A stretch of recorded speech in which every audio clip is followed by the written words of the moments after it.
Ambati Silks, Kanchipuram Saree Store, now in Vijayawada. Exclusive Pattu Sarees, Salwas and Lehengas.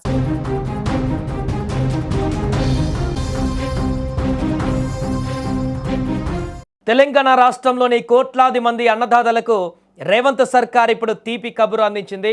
సాగు పనుల్లో బిజీగా ఉన్న రైతులకు పెట్టుబడి కష్టాలు తీర్చేలా రెండో విడత రైతు భరోసా నిధుల విడుదలకు ముహూర్తం ఖరారు చేసింది. గత కొంతకాలంగా నిధుల కోసం ఎదురు చూస్తున్న రైతులకు ఈ వార్త పెద్ద ఊరటనిస్తుంది. ఈ నెల 20వ తేదీన రాష్ట్ర వ్యాప్తంగా ఉన్న అర్హులైన రైతుల బ్యాంకు ఖాతాలలోకి నేరుగా నగదు జమ కానుంది.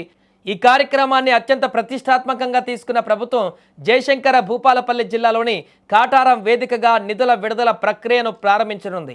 అక్కడ నిర్వహించనున్న భారీ బహిరంగ సభలో ముఖ్యమంత్రి రేవంత్ రెడ్డి స్వయంగా పాల్గొని కంప్యూటర్ బటన్ నొక్కడం ద్వారా రైతుల ఖాతాలలోకి నిధులను బదిలీ చేస్తారు. ఇక రెండో విడత పంపిణీ ద్వారా రాష్ట్ర వ్యాప్తంగా సుమారు 45,11,947 మంది రైతులకు ప్రయోజనం చేకూరనుంది. ఇందుకోసం ప్రభుత్వం ఏకంగా 5,653 కోట్ల రూపాయలను కేటాయించింది. ప్రతి రైతుకు ఎకరాకి 6,000 రూపాయల చొప్పున పెట్టుబడి సాయం అందుతోంది.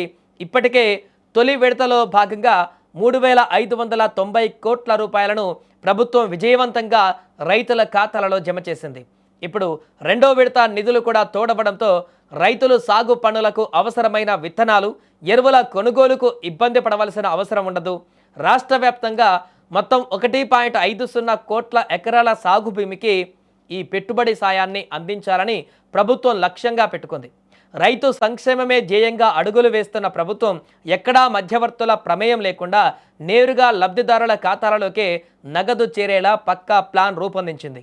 కాటారం సభలో సీఎం రేవంత్ రెడ్డి రైతులకు భరోసా ఇవ్వడమే కాకుండా రానున్న రోజులలో వ్యవసాయ రంగానికి ప్రభుత్వం చేయబోయే మరిన్ని మేలుల గురించి కూడా వివరించే అవకాశం ఉంది.